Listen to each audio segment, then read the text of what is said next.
Bom, agora eu vou entrar num assunto que é forte. Você, para ouvir a palestra de hoje, tem que ver a cor do meu coração verde e amarelo. Minha pátria é Coreia do Sul, minha mátria é Brasil. Glória a Deus. Quando Deus me deu essa palestra, eu chorei muito. Eu não vou ser um passarinho tentando apagar um incêndio grande, botando na minha boca água e sabe, tentando, não. E como é que os brasileiros vão receber essa mensagem? Meu filho, mamãe, se a senhora contar isso, eles vão jogar ovo cru na sua cara. Mas aí Deus falou comigo, você é imigrante. Todos os brasileiros são descendentes de imigrantes. Aí, eu tenho direito de amar e me preocupar com o Brasil, assim como vocês. Tá? É isso que você vai me ouvir hoje, tá bom? Vamos lá. Olha, a oração é meio pelo qual acessamos as bênçãos de Deus.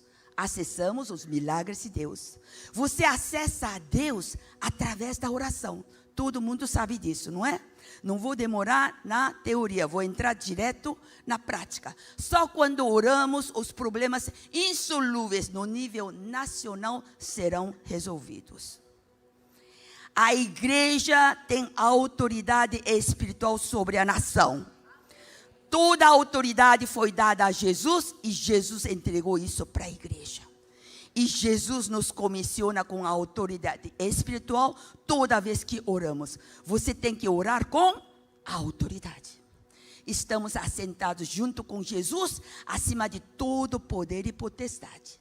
Temos poder para pisar serpentes e escorpiões e toda a força do inimigo, em nome de Jesus. Olha só, o poder da oração muda até um país. Foi o que aconteceu com a Coreia do Sul. Veja só, a Coreia tem 5.000 anos de história e só 130 anos de cristianismo. Antes só conhecemos o quê? Budismo, confucionismo, idolatria, macumbaria, feitiçaria, tudo era assim, né? Só conhecemos Jesus faz só 130 anos. E mesmo durante esses 130 anos, a Coreia passa por 3 crises, porque durante 5.000 anos, centenas de guerras a Coreia passou. Dá para imaginar isso? Um país sofrendo centenas de guerras? Vou falar só de 130 anos que sofreu 3 crises. A primeira crise, invasão do Japão. Tem alguém aqui descendente japonês? Desculpe, eu não estou aqui para ferir, tá? As minhas melhores amigas são japonesas hoje. Mas naquela época, um país invadia outro para conquistar, certo? Então, em 1906, um cristão chamado Kim Seon-ju, ele ao perceber que está havendo os japoneses vinham e levavam toda a agrícola para o Japão.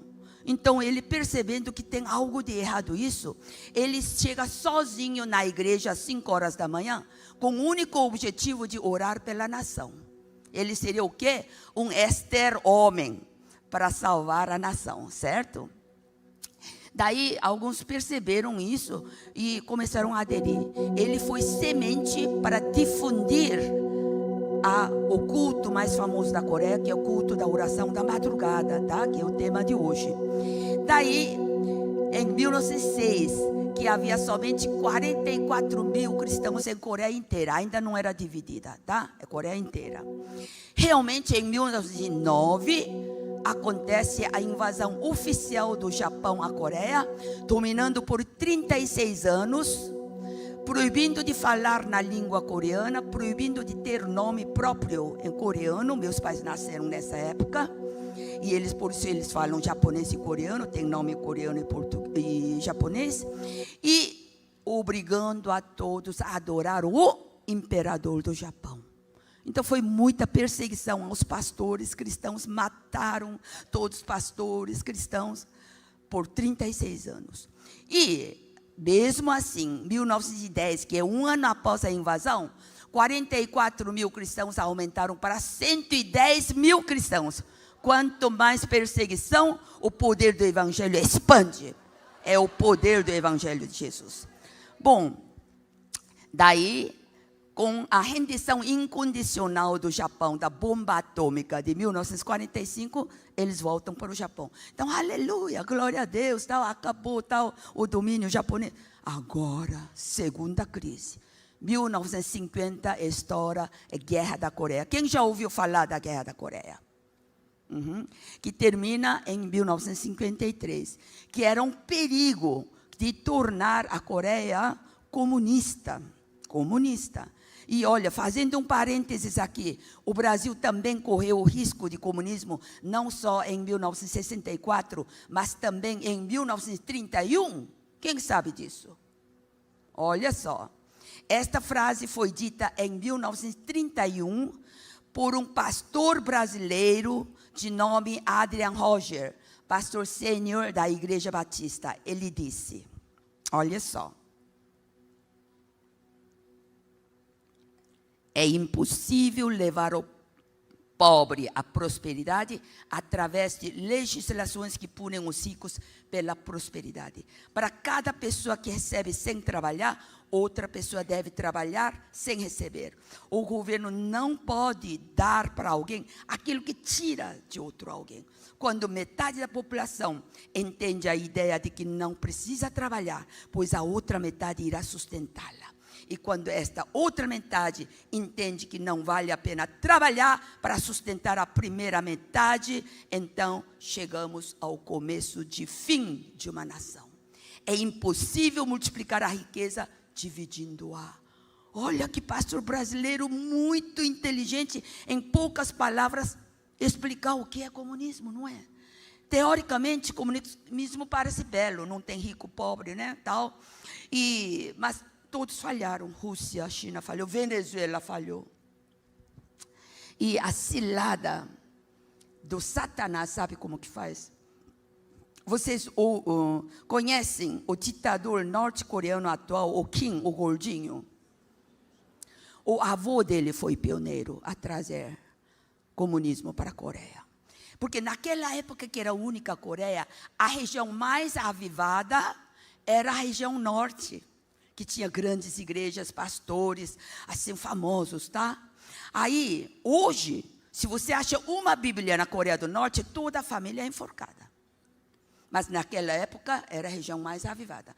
Então, ele, o avô do Kim atual, foi esperto, foi lá procurar os famosos pastores. Olha, eu vou trazer a ideologia nova aqui, chama-se comunismo, que não vai ter rico e pobre, todo mundo vive bem, desde que você me ajuda nas palestras, me acompanha. Agora, eu prometo, assim que nós tornamos comunista, não vou interferir na igreja. Desde que você também não interfira na política. Deixa a política para os políticos, que eu deixo vocês, pastores, a se preocupar somente no aumento da igreja. Essa foi a cilada. Não caia nessa. Nunca deixe política somente para políticos, não. Porque a igreja tem autoridade espiritual sobre a nação. Então, os pastores acreditaram nele. E assim que, então, terminou a guerra, ficou norte, optou pelo comunismo e sul, não, né? Primeira coisa que o Kim fez, o quê? Queimar todas as igrejas, matar, enforcar todos os pastores cristãos. Quando eu contei isso, tinha venezuelanos lá atrás, eles vieram correndo para mim. Gina, foi o que exatamente aconteceu com Venezuela. Igual. É a cilada do Satanás. Então, a Coreia correu o risco, né? E os 3%, naquela época, 3% da população começou assim fervorosamente a ir mais na oração da madrugada e orar pela nação. Sabe quanto de população eram? 20 milhões. E 3% seria o quê? 600 mil cristãos. De maneira nenhuma permitiu o comunismo, né? Terceira crise. Então, termina a Guerra da Coreia em 53. Terceira crise. A fome, miséria, violência pós-guerra. A Coreia torna quarto país mais pobre do mundo, com 80% da nação mutilada. favelados, mutilada. Saiu nos jornais no mundo inteiro. Finalmente, fim da Guerra da Coreia. Mas será possível uma rosa brotar de um latão de lixo? A Coreia era latão de lixo. Então, agora veja. A Coreia não conseguia levantar. Muitos assaltos nas ruas. Eu mesma, lembrava. Por dia, minha mãe e eu indo na feira, 3, 4 assaltos na frente. Hoje, se você deixa uma carteira de $2.000 com um celular último modelo Samsung no banco ou no banheiro de uma lanchonete aí no shopping mall, você vai lá, no dia seguinte está lá, ninguém pega. Mudou a mentalidade. Por quê? Porque os 3% da população começou a orar pela nação. No tempo dos meus pais, mulher não precisava ir na escola. Minha mãe e minha sogra mal escrevem o nome. Mas os 3% orando pelos políticos, Deus abriu a cabeça deles para entender que a educação é muito importante no desenvolvimento do país. É totalmente diferente. Então, veja, nos anos 60, a renda per capita da Coreia era de $85. A do Brasil era $170, o dobro da Coreia. A Coreia hoje é 10ª potência mundial, com $36 mil de renda per capita. É dados de 2024, peguei os novos, tá? Hoje a do Brasil é de $9 mil, 1/4 da Coreia. Mas como? Era dobro da Coreia? E hoje é 1/4 da Coreia? Por quê? Os 3% da população começou a inverter a ordem dos temas das suas orações. Em vez de pedir minha família, minha casa, minha igreja, minha, minha, colocou meus e minhas para o fim. E, em primeiro lugar, orar pela nação. Foi o que a Esther fez. Orou pela nação e salvou seu filho. Sua nação, vocês vão fazer isso a partir de hoje. Primeiro plano é orar pela nação brasileira, onde Deus fez você nascer e viver. Então, em 3 décadas, conseguiu sair da terrível pobreza e violência. 4ª década, 12ª potência. Em 5 décadas, 10ª potência. Um crescimento vertical. Digo vertical porque Estados Unidos levou 300 anos para ser o que é hoje a potência mundial. A oração da madrugada foi a base do avivamento da igreja coreana. O mais rápido desenvolvimento econômico da história humana. Hoje a Coreia do Sul é referência mundial no avivamento, no crescimento da igreja, na economia, na tecnologia, na restauração e humanização de zonas urbanas degradadas, na erradicação da pobreza e na desfavelização. É onde há maiores igrejas do mundo, e eu levo 2 caravanas de 30 pastores do Brasil 2 vezes por ano. Já faz isso já 13, 14 anos. Vamos ver a posição da Coreia, classificada pelo Banco Mundial, FMI, pelas Nações Unidas. A indústria eletrônica, a indústria da construção naval e a indústria de semicondutores é primeiro lugar no mundo. A indústria siderúrgica, 3ª no mundo. A indústria petroquímica e a de fibras, 4ª posição. A automobilística, a tecnologia da informação, 5ª posição. O IDH, que mede índice de nível de educação da população, Coreia, dados de 2022, ocupa 12º lugar. A do Brasil, 89º lugar. O governo coreano investiu muito na educação. Porque se minha sogra mal escreve nome, em uma geração, as Esthers orando pelo governo, os políticos vão abrir a cabeça para melhorar a nação. Hoje são todas Esthers que vai salvar a nação brasileira. E Deus usou a instrumentalidade da oração da madrugada, porque são todas Assembleia de Deus, Batista, Presbiteriana, Metodista, toda a denominação na Coreia faz oração da madrugada às 5 horas da manhã, 365 dias por ano. Orando sempre primeiro pela nação, deixando por último minhas necessidades particulares. Milagre e trabalho intenso andam juntos. Milagre não é Deus fazer tudo sozinho e eu não fazer nada.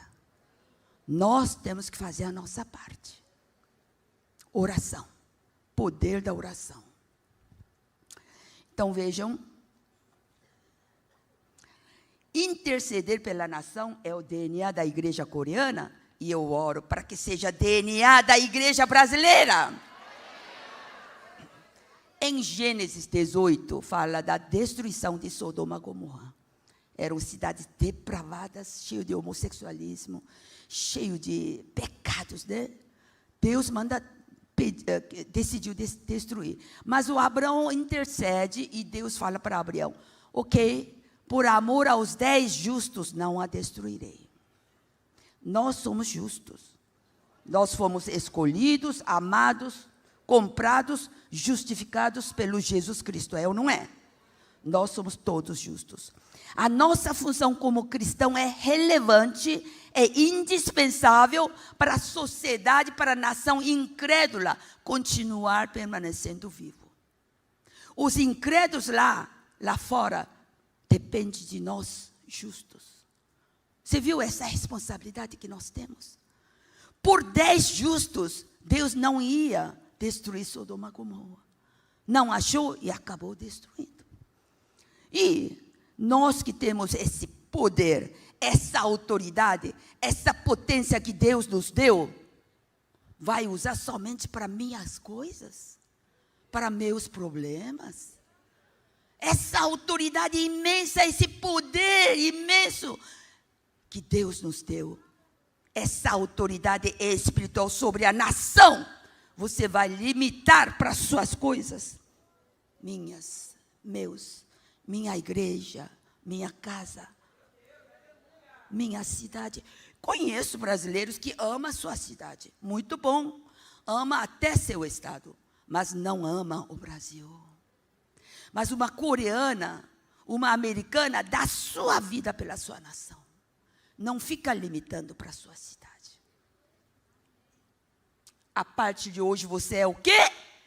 Esther, que vai salvar a nação onde Deus fez você nascer e viver.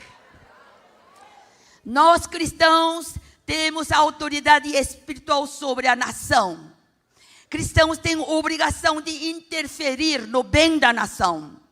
A Bíblia nos ordena a orar pelas autoridades. Cristãos são responsáveis pelo destino do país.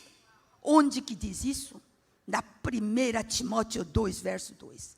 Devemos orar, é um dever, pelos reis e por todos os que estão em eminência, para que tenhamos uma vida quieta, sossegada, tranquila, pacífica, com dignidade. Quem são reis aqui? Presidente. Quem são os em eminência? Senadores, deputados, todos políticos e autoridades.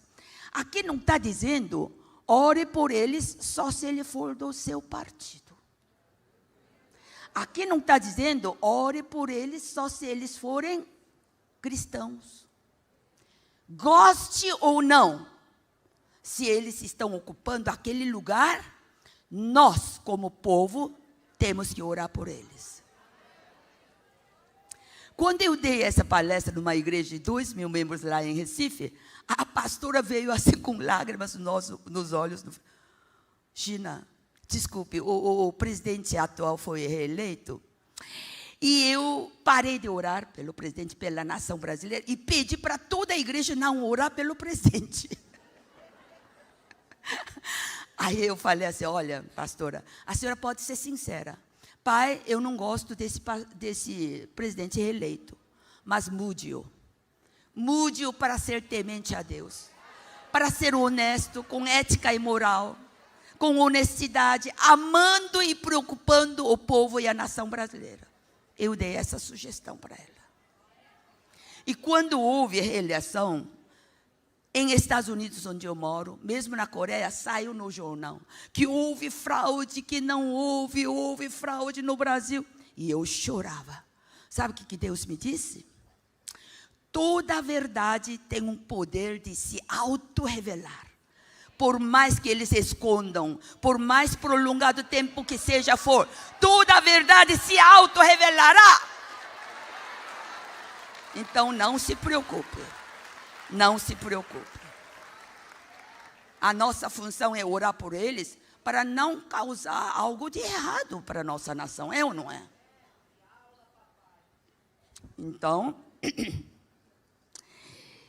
veja o que é vida quieta, sossegada, tranquila e pacífica, com dignidade. Muitos bons empregos para nossos filhos, nossos cônjuges. Boa escola, boa previdência social. Sem medo de parar no sinal vermelho à noite. Sem precisar levantar os muros das residências com arame farpado elétrico. De manhã vou contar como é que eu vim parar nesse Brasil maravilhoso. Meu pai resolve vir ao Brasil, porque o Brasil é considerado o segundo melhor país para se viver no mundo, perdendo apenas dos Estados Unidos. E quando eu vim, menina, eu vi as casas, eu andava na rua, com cortinas, as janelas abertas com cores, essa casa tem cortina rosinha, essa tem amarela.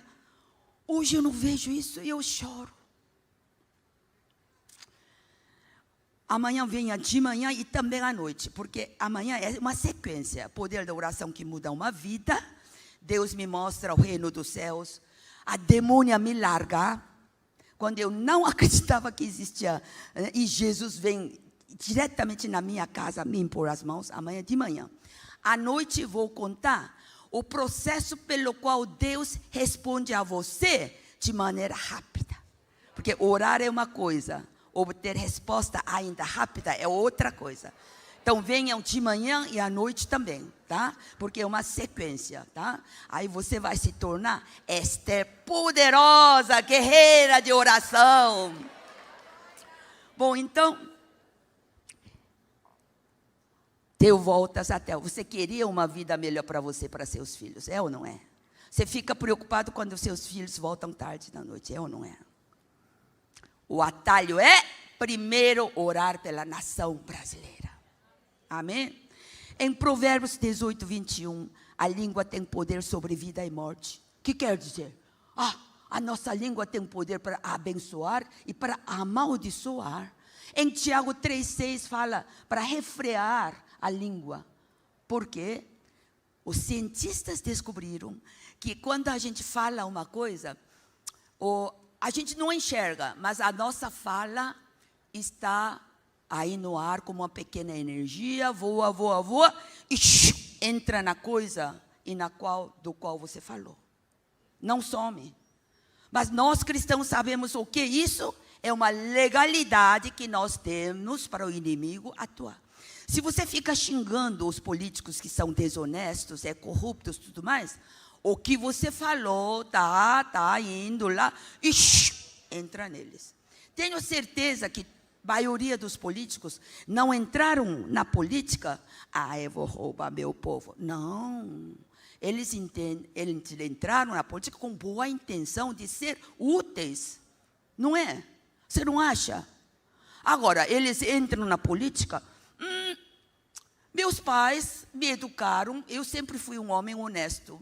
Eles me educaram muito bem com honestidade e responsabilidade. Mas não sei porque assim que me tornei político, só tenho vontade de roubar meu povo.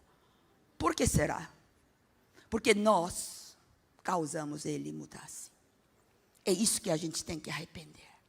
Se você até hoje falou mal do governo brasileiro, dos políticos, nós vamos levantar clamores proféticos no final. Hoje, tá? É hoje. De toda a palavra proferida, vamos prestar contas. Então, nós temos que tomar muito cuidado na nossa língua. Agora, quem é que inventou a oração da madrugada? Eu também gosto de uma cama quente na madrugada. Vamos ver na Bíblia? Olha só, Mateus 14, 25. Alta madrugada, Jesus dirigiu-se a eles andando sobre o mar.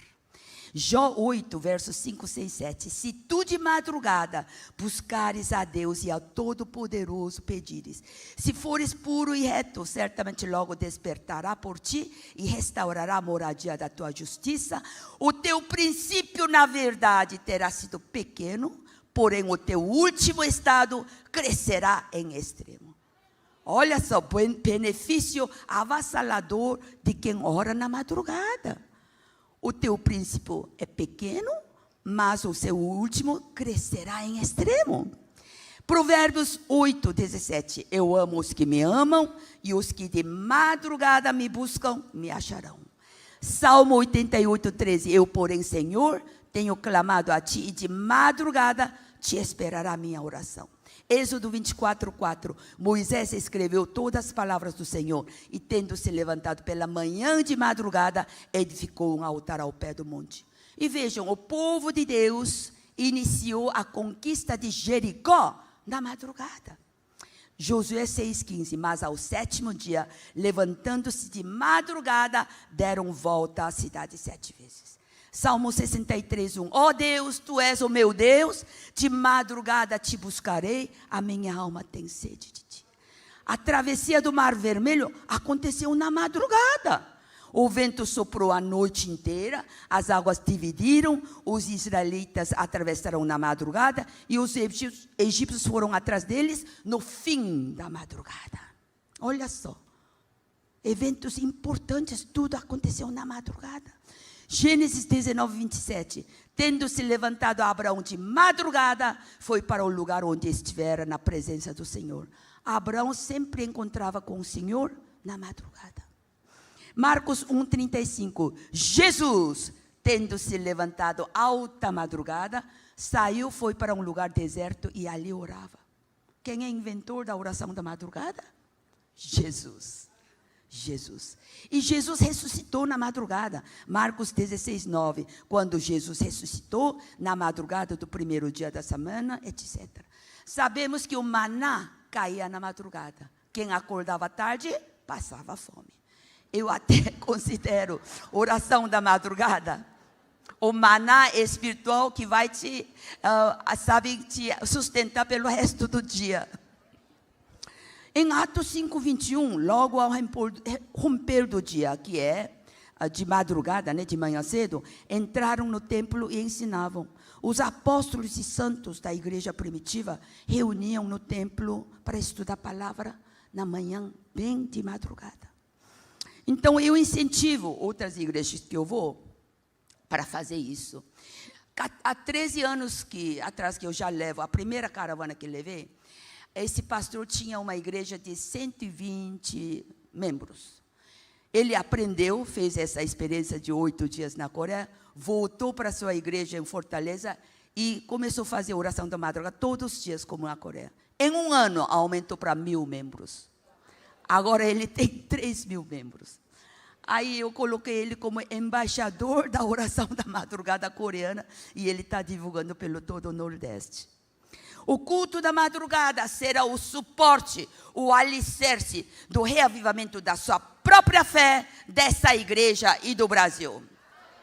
É ter prazer em orar, é ter uma inspiração espiritual e um nível maior de unção, é entregar a primícia do dia ao Senhor, é desfrutar da comunhão doce pessoal vivida com Deus, é formar um exército mesmo de intercessores. Olha, o profeta Habacuque clama a Deus. Até quando o Senhor vai ficar só vendo, não vai nos acudir, nos salvar dessa injustiça, dessa corrupção, dessa violência, dessas mentiras? Até quando? E Deus responde a Habacuque: sim, vou acudir, vou salvar, vou tirar vocês disso, até que aprenda a lição que eu estou te ensinando. Não é medonho isso? Os coreanos viram isso aí. Toda crise de uma nação, primeiro, é uma crise de relacionamento espiritual do povo de Deus com Deus. Vou repetir. Toda crise de uma nação, antes de mais nada, é uma crise de relacionamento espiritual do povo de Deus com Deus. Não mais justifica somente a negligência do governo. Segundo Crônicas 7,14, se o meu povo, que se chama pelo meu nome, se humilhar e orar, e buscar a minha face, e se converter dos seus maus caminhos, então, é condicional, então eu ouvirei dos céus, perdoarei os seus pecados e sararei a sua terra. Aqui está falando se o meu povo, que se chama pelo meu nome. Quem são? É o povo de Deus. Não está falando os incrédulos têm que se arrepender para eu sarar a sua terra. Não, ele está falando para o povo de Deus. É nossa responsabilidade. Então, estes 3% da cristão reconheceram também as consequências devastadoras dos pecados dos seus antepassados. Você veja, Êxodo 25 fala que Deus castiga os filhos pelos pecados de seus pais até a 3ª e 4ª geração.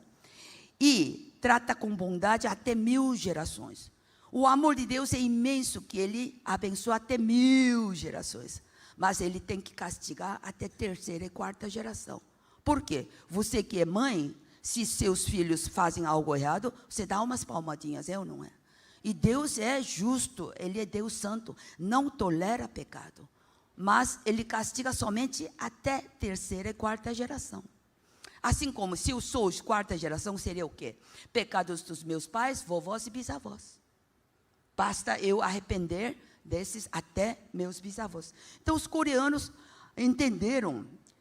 Sabe por que 5.000 anos de história a Coreia, centenas de guerras? Era muita idolatria. Os homens podiam ter uma segunda esposa, 3ª, 4ª esposa. Era normal um marido ter várias mulheres. E muito fumo, muito álcool, macumbaria, qualquer coisa eles chamavam macumbeiros. E você sabia que macumbeiros, esses feiticeiros, quando é chamado, primeira coisa que ele faz, tá, você vai entregar toda a sua vida para mim, assim como seus filhos e sua descendência. E quem chamou, fala que sim, claro, chamou o macumbeiro, né, para fazer um trabalho. Então, quem garante que meu avô, meu bisavô, não foi procurar um feiticeiro e me consagrou para espírito maligno? Assim como nós, cristãos, consagramos nossos filhos, nossa descendência para Jesus Cristo, não é? Eles fazem a mesma coisa, só que para o inimigo, para o feiticeiro, né? Para o espiritismo. Então, os coreanos entenderam isso e quebraram toda a maldição hereditária. Olha só, em Lamentações 5:7, nossos pais pecaram e já não existem, e nós recebemos castigo pelos seus pecados. Aqui pais não é só papai e mamãe, que seria os antepassados, que já não existem, que não vivem. E aqui reconhece que nós recebemos castigo pelos seus pecados. Então, foi desse jeito que a Coreia foi assim mudando, quebrou toda a maldição hereditária, começou a orar em primeiro lugar pela nação, etc. Daí, finalmente, então, Deus ouve a oração dos 3% e dá discernimento para o presidente. Ele era incrédulo, tinha até uma segunda esposa, mas de tanto 3% orar por presidente e seus políticos, ele começou a amar muito o povo. Por que o projeto 1, 2, 3 deu tudo errado? Sabe por quê? Quando 80% da nação ficou destruída em favelados, a Coreia, o povo, ficou assim, acostumado ao assistencialismo. Inglaterra, Estados Unidos, França mandavam o quê? Leite em pó, roupas usadas, farinha. O gratuito incentiva a ociosidade. Não goste do grátis. Deixa o povo cômodo, preguiçoso, não quer trabalhar. E foi o que aconteceu com a Coreia. Passou 5 anos, 10 anos, 15 anos, 20 anos, e não levantava. Por isso que os 3% começaram a ajoelhar. Eles passavam fome também. Deus, deixa eu encontrar uma árvore para comer a casca hoje, em vez de orar assim, porque não tinham o que comer, comiam casca de árvore. Isso dá diarreia, é amarga. Mas, em vez disso, deixou isso por último e começou a orar pelo presidente e políticos e autoridades. E por isso que Deus coloca uma ideia genial na cabeça do presidente. Eu vou visitar em pessoa as favelas. Fez uma comitiva, foi em favela, muito pobre, e ele lá, puxa vida, o povo está passando fome. E chegou numa favela que é diferente. O povo estava mais radiante, não passava fome, estavam trabalhando. Aí o líder chega lá, por que essa favela é diferente? Eles não estão passando fome, né? Sabe o que ele fala? Olha, eles não passam fome porque eu ensinei a eles, pesquisando por 4 anos, como conservar batata doce de algumas semanas para 1 ano, com o único objetivo de tirar da fome e ociosidade meu povo dessa favela. Olha só. Aí o presidente, Deus fez o presidente ouvir isso. Não pode dar nada grátis. Tem que fazer eles trabalharem, ganharem a própria pão de cada dia. Isso que ele entendeu. Deus fez ele encontrar. Daí ele diz assim: quer entrar na minha casa humilde e tomar uma água? Vou tomar também agora.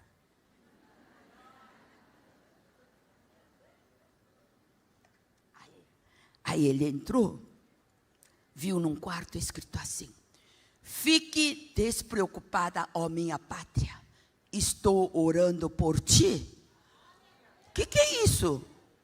Aí, é que eu sou cristão, eu venho todos os dias aqui na madrugada para orar pela minha nação. Olha só, Deus fez acontecer esse encontro, porque os 3% da população começou a orar pelo presidente.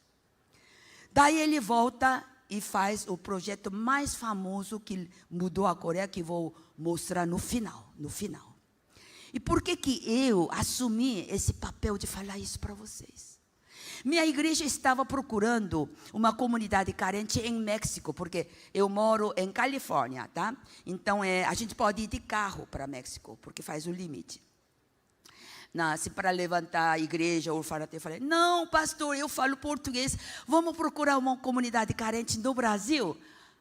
Tá bom, concordaram, aleluia. E nós levantamos orfanato, algumas igrejas, né, no interior de São Paulo. E nós viemos fazer inauguração. Aí veio até prefeito, né, da cidade, recebeu Jesus muito bem. Acabou a inauguração e eu muito feliz, indo para motel. Lá nem tinha hotel. Eu indo para motel, umas 6, 7 meninas aqui, 6, 7 meninas aqui, bem encostadas em mim, olhando para mim, eram assim tipo 9, 10, 11, 12 anos de idade. A maior, de repente, fala assim: me sequestra. Aí eu pensei, eu ouvi errado. Não é para rir, gente, é para chorar. E ela: como? Me sequestra para eu viver com a senhora na sua casa na América. Aí porque é muito forte essa palavra me sequestra, saído da boca de uma menina, é ou não é? E eu, sem saber o que fazer com essa pergunta, obrigada, tchau, e entrei no motel. E gerente, está vendo aquelas meninas? Me falaram isso. Sabe o que o gerente falou? É que elas sabem que aos 12 anos de idade, os pais vão vendê-las para adultos.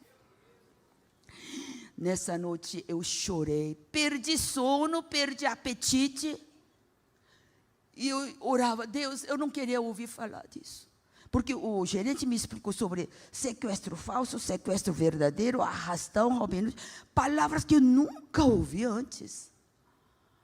Pai, isso não combina com o Brasil. O Brasil é o segundo melhor país para se viver no mundo.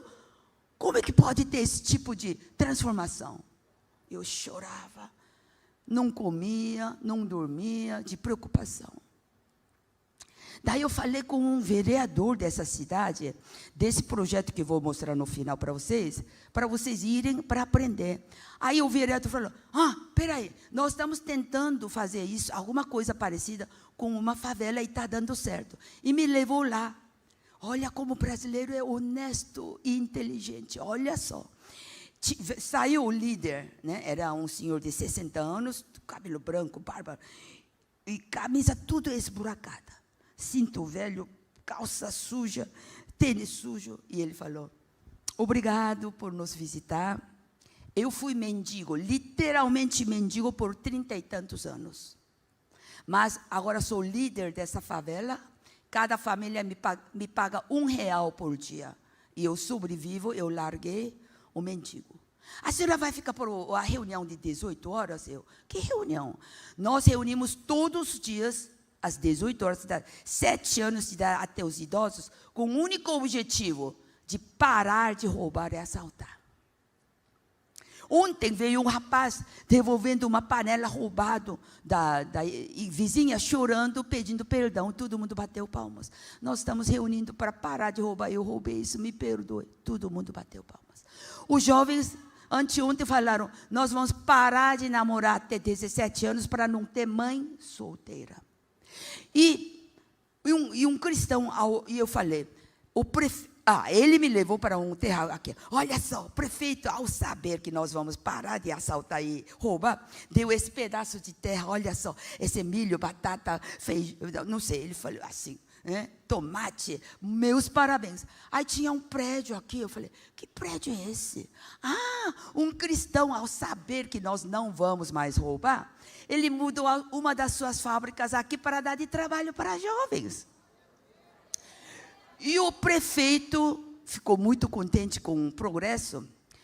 Eu não tenho muita verba, mas vou dar algumas verbas para algumas famílias por 3 meses, só o básico para comprar arroz e feijão, até que vocês achem trabalho decente lá na cidade.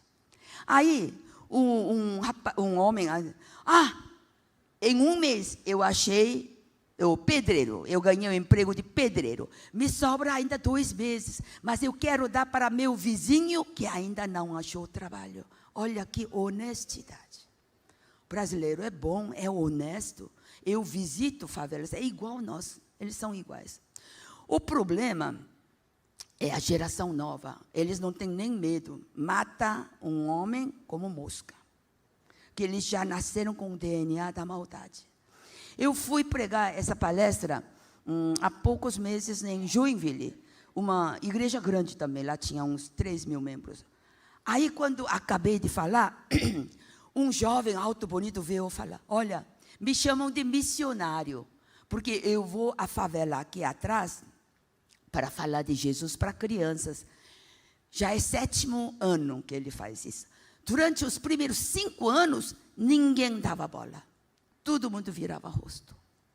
Até pediam: não vem mais. Por que você está vindo aqui todo sábado? Ele tentou evangelizar meninas de 8 anos.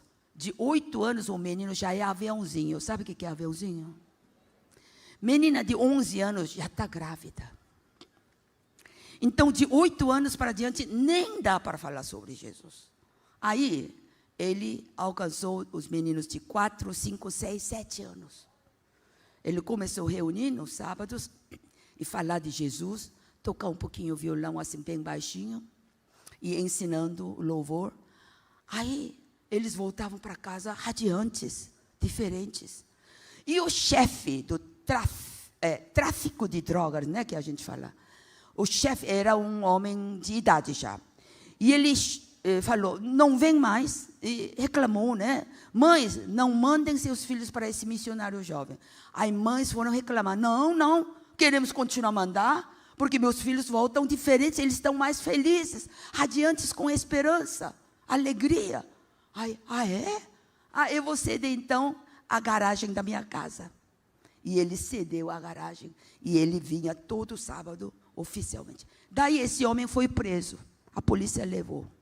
Aí o centro de tráfico de drogas mandou um jovem.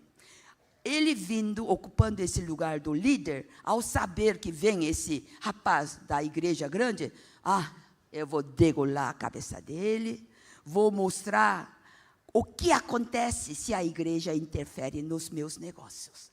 Aí as mães, sabendo disso, começaram a reclamar para ele. E o rapaz, o missionário jovem, ao saber disso, ele simplesmente ajoelhou, levantou os 2 braços e disse: Pai, agora tenho certeza que estou fazendo coisa certa. Se o inimigo quer me matar, degolar minha cabeça, porque estou falando de Jesus para crianças, então eu tenho galardão no reino dos céus. Não tenho medo da morte, eu continuarei indo. Ele continua indo.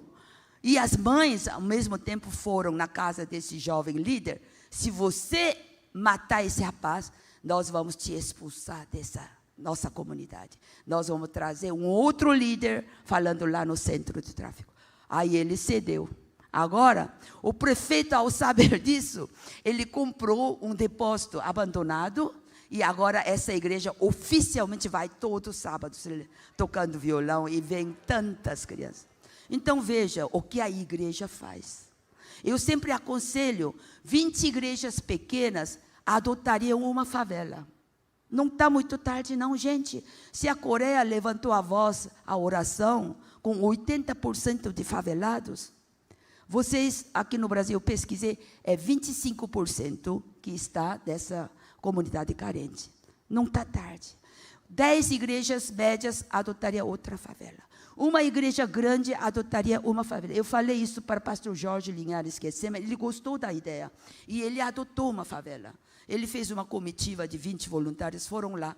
Eu até falei, não vai lá no primeiro dia falando, aceita Jesus, Jesus te... Não, eles não vão nem dar bola. Eles vão dar risada. Porque se até agora a igreja não fez nada, né? Eles vão dar risada. Vai lá, seriamente, nós viemos aqui para ouvir de vocês, não sei se eu posso dar conta, mas do que você mais precisa. Sabe o que eles falaram para essa igreja de Getsemane, igreja grande? Não pediu dinheiro, nem trabalho. Pediu, sabe o quê? Que passasse caminhão de lixo. O maior problema deles era lixo. Está vendo? Vocês ouvem norte-coreanos refugiados que fogem para o sul? Vocês ouvem, né? Sabe quantos norte-coreanos refugiados vieram para o sul? 34 mil. Eles vêm só com alguns grãos de milho no estômago. Com muita fome, muita magra, só pele e ossos. A primeira coisa que a Coreia do Sul faz assim, bem-vindo, você é nosso povo. E já dá o RG, identidade, você é cidadão sul-coreano a partir de hoje, leva a primeira coisa para o hospital, porque vem muito assim, doentes. Aí o governo sul-coreano fez um apartamento com um apartamento de uma sala, uma cozinha pequena, né? Para ficar um tempo determinado. Você quer ser o quê? Cabeleireira? Você quer o quê? Cozinheiro? Você quer ser o quê? Mecânica? Então vem voluntários para ensinar eles por alguns meses. E o que a igreja sul-coreana fez? Tornou 34 mil refugiados 100% cristãos. A igreja sul-coreana não ficou de braços cruzados, não. Não ficou só importando com a igreja, própria igreja, não. Eles vão lá e oferecem, olha, vou te dar 3 lugares de zelador na nossa igreja, que nossa igreja é grande. Vou te dar 2 vagas para cozinheiras, porque tem pessoas que já vêm com idade, que ainda não tem condições de estudar, né, uma coisa nova. Assim, toda a nação importou com isso. Se não tivesse feito isso, bom, você sabe que eles não sabem o que é televisão, rádio, não sabem o que é abrir conta no banco, não sabem o que é Wi-Fi, não sabem o que é, não sabem nada. Tem que educar desde o começo. Daí, com alguns meses de treinamento, tá bom, agora vamos procurar o emprego junto. Vão lá, assim que ganhar o primeiro emprego, vamos lá no banco, abre conta no seu nome, ensina tudo. Agora você tem que deixar o seu apartamento. Aí você aluga o seu apartamento. É assim, para o próximo, assim. Se não tivesse feito isso, os 34 mil refugiados norte-coreanos tornariam o quê? Assaltantes soltos na rua. E tenho certeza que a Coreia do Sul fez tudo isso com medo de eles tornarem assaltantes. Não, eles fizeram como filantropia, e a igreja coreana ajudou. Por quê? É o mesmo povo. Mesma língua, mesma história, mesma raça. E Deus, quando eu perdi sono e apetite, Deus me mostra 3 pecados do Brasil. Posso falar? Agora que vocês são Esthers, guerreiras de oração, vou falar. Primeiro pecado que Deus me falou, o maltrato aos índios no tempo de colonização. Segundo, maltrato aos africanos, escravos. Terceiro, o pior, a negligência da igreja brasileira em relação à migração nordestina, que aconteceu nos anos 70, 80. E você vai dizer, o que eu tenho? Eu nem nasci naquela época. Ah, é? Eu não li no Êxodo? Vai perguntar pecados dos seus pais e ancestrais até terceira e quarta geração. Então, não é a mesma coisa? A migração de norte-coreanos fugindo para sul é migração norte para sul. Migração nordestina é de norte para sul. Eu era pequena, eu tinha o quê? 13, 14 anos de idade. Eu via no jornal, nova favela no subúrbio de São Paulo e Rio de Janeiro. Favela? O que será essa favela? E militantes vinham quebrar a favela no intuito de fazer eles tornarem ao Nordeste. Não tornavam, eles ficavam escondidos na rua, voltavam, pegavam as coisas quebradas, montavam favela com fisionomia pior. Eu não chorava pela feiura da favela. Eu, sendo incrédula, menina, eu me preocupava pela geração futura deles. Eu, sendo menina, eu sabia que eles iam tornar o quê? Ladrões assaltantes. E tenho certeza que a migração nordestina, eles não vieram, eu vou em São Paulo, no Rio de Janeiro, montar minha favela feia, para que meus filhos se tornem assaltantes e ladrões. Não, não vieram com essa intenção. Eles vieram à procura de trabalho, melhor vida. E eu não entendia porque adultos brasileiros não os ajudavam. Então, Deus me deu essa autoridade para falar disso sinceramente para vocês. Mas, como disse, não é tarde demais. Vocês só têm 25%. Coreia só levantou após 80% de favelados, que vocês vão ver que é uma favela comparado com favela coreana, favela brasileira é favela de 5 estrelas. 5 estrelas. Deus disse, a recuperação do Brasil virá pela igreja com arrependimento no nível nacional, sem competitividade. Deus falou, sem competitividade das igrejas brasileiras. Então foi isso. Você vê, a conscientização da realidade é a condição indispensável para assumir um novo compromisso para mudanças e restituições da paz. Amém? E Deus disse, se no início da formação de favelas nas cidades grandes, Rio e São Paulo e outras cidades, dos migrantes nordestinos fugindo da seca, se tivesse urbanizado e humanizado, oferecendo oportunidade de trabalho, se tivesse feito isso, a realidade brasileira hoje seria totalmente diferente. Vocês concordam? Bom, antes de a gente levantar clamores proféticos, vamos ver rapidinho esse vídeo. Está pronto? PowerPoint? Pode soltar. Ok. Nome desse projeto chama-se Semaol, que quer dizer Novo Bairro, Nova Vila, Nova Comunidade. Foi feito em 1970, quando o presidente encontrou com aquele homem, né, de batata doce, que prolongou para 1 ano. Pronto, próximo. Guerra da Coreia, de 50 a 53. Tudo destruído. Próximo. 80% da nação destruída. Próximo. Povo abandonando suas casas. Próximo. Guerra da Coreia. Próximo. Guerra. Próximo. Guerra. Próximo. Gabinete do presidente destruído. Esse era do presidente. Próximo. Até 70%, 80% da comunidade rural tinham estas casas de barro e palhas secas. Próximo. Vivendo sem água e sem eletricidade. Próximo. Casa de barro e palhas secas. Aqui no centro, você vê uma coisa redonda. É pinico, onde fazia pipi, pupu e jogava no chão. Próximo. Aqui, ó, tudo com fungo enegrecido, né? Você vê parede de barro, tudo pretinho, é fungo. Essa é cozinha. O pinico aí continua bem na entrada da sala. A maioria do povo passava fome. Próximo. Favelas nas cidades grandes até 70. Próximo. Sem saneamento básico. Próximo. Sem esgoto, proliferando enfermidades. Está vendo essa casinha aqui? É banheiro público, ó, essa e essa. Já estourando a urina. A favela de vocês não é favela de 5 estrelas? Comparando com isso.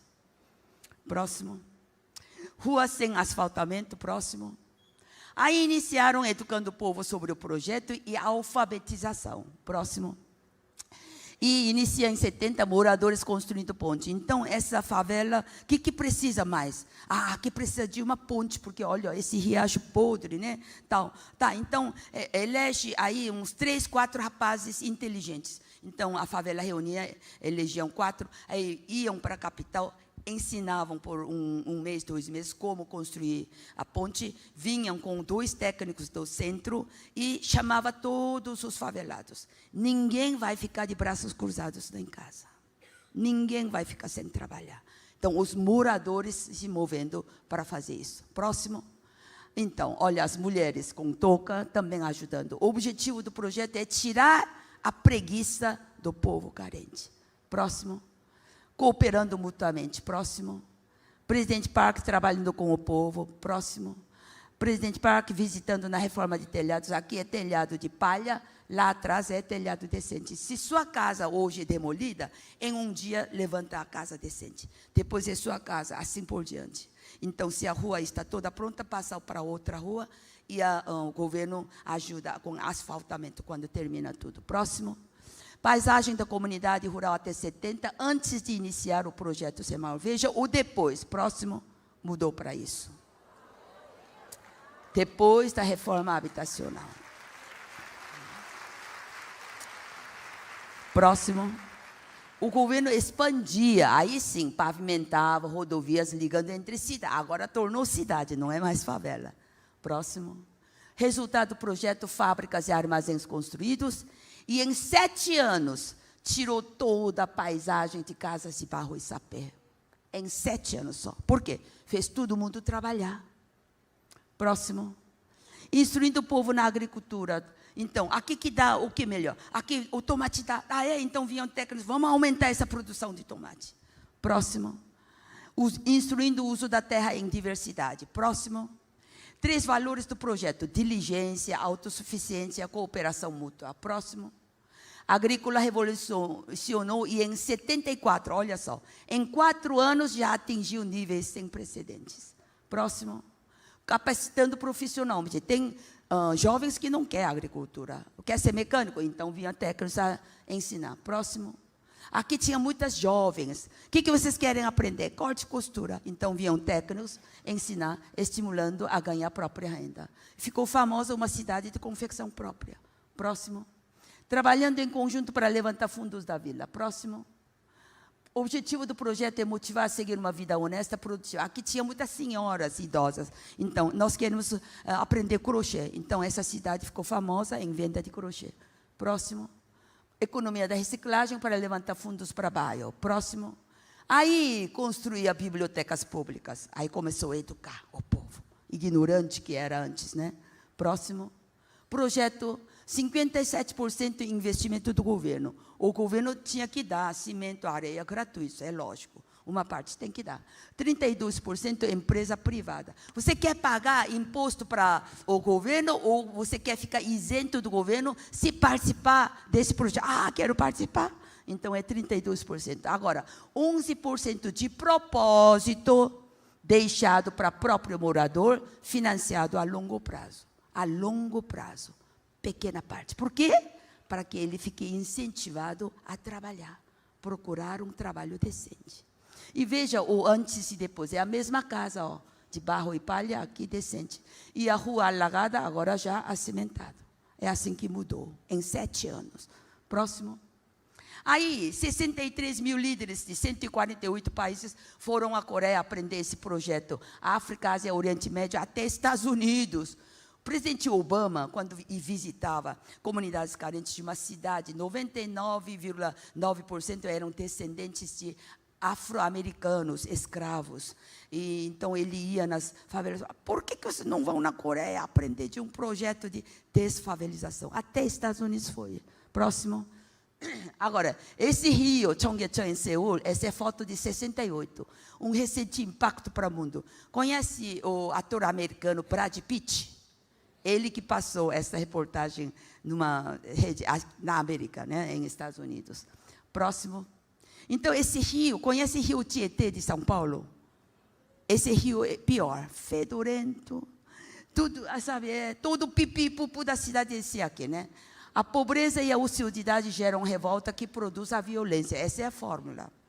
Pobreza gera revolta que produz a violência. Essa é a fórmula. Então, os menores ficam expostos à criminalidade. Olha os menores aqui. Próximo. Rio superpoluído, proliferando enfermidades com alto índice de mortalidade infantil.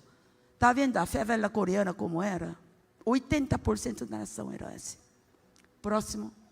Então, não teve jeito, né? Esse canal urbano totalmente poluído ficou coberto por um viaduto durante 34 anos, porque era muito cheiro. Então, de 68 a 2002, ficou coberto. Bom, próximo. Agora mudou para isso. Passou uma reportagem em São Paulo, no SPTV, e um arquiteto brasileiro, diretor de urbanização de Curitiba, Paraná, visitou em 2008 para aprender disso. E esse despoluído com a área revitalizada. Agora a água é tão limpa que você vê peixe. É tudo límpido. Próximo. Esse projeto levou apenas 3 anos. Só 3 anos. De 2003 a 2006. É claro, nesse projeto, a prefeitura que investiu. Prefeitura. Então, à noite toca música clássica, as crianças vêm, né, colocar os pés no rio. Próximo. Próximo. Parques lineares devolveram o contato das margens aos moradores. A cidade agora respira mais e os pedestres podem usufruí-la melhor. Próximo. Projeto que tornou uma realidade assegurar a melhoria da qualidade de vida a partir da paisagem restaurada. Próximo. Esse é o antes e depois. E Brad Pitt termina assim, ó, ele que disse, ó, Coreia do Sul conseguiu uma proeza que parece impossível para outras metrópoles mundiais. Isso por quê? 3% da população orou pela nação brasileira. Amém? Próximo. Essa é a Coreia atual. Esse Seul que a pastora Raquel vai visitar. Próximo. É esse Seul que é capital que pastora Raquel e pastor Silas Filho vai conhecer. Pronto, agora já terminou. Vamos levantar clamor.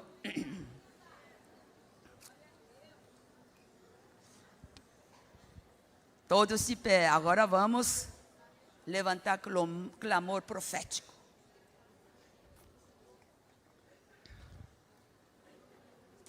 Você só reaver se ama de verdade. Use o poder da oração em favor da nação onde Deus fez você nascer e viver. A terra responderá a sua oração e você será abençoada nela. Repitam comigo. Uma mão no coração, outro para o reino. Na autoridade concedida pelo nome de Jesus, eu cancelo, eu anulo, eu desfaço todas as palavras negativas, torpes, críticas, acusações, xingações que eu fiz contra o governo brasileiro, políticos e autoridades, em nome de Jesus. Outro, em nome de Jesus, eu abençoo, eu estimulo, eu encorajo os políticos e autoridades do Brasil com sabedoria, discernimento, ética e moral, com honestidade, tementes a Deus, amando e preocupando com o povo e a nação brasileira. Outro, em nome de Jesus, todas as estratégias, toda a operação do diabo e seus demônios sejam banidas, extirpadas, canceladas, expulsas do Brasil, pare com suas manobras nos setores político, econômico e principalmente na paz social brasileira. Em nome de Jesus, eu profetizo milagres de Jesus no Brasil. Milagres de Jesus no Brasil. Milagres de Jesus no Brasil. E ministro renovo e transformações nos setores político, econômico e na paz social brasileira. Último, Brasil, fique despreocupado. Estou orando por ti. Aleluia, glória a Deus. Uma salva de palmas para o Senhor. Uma salva.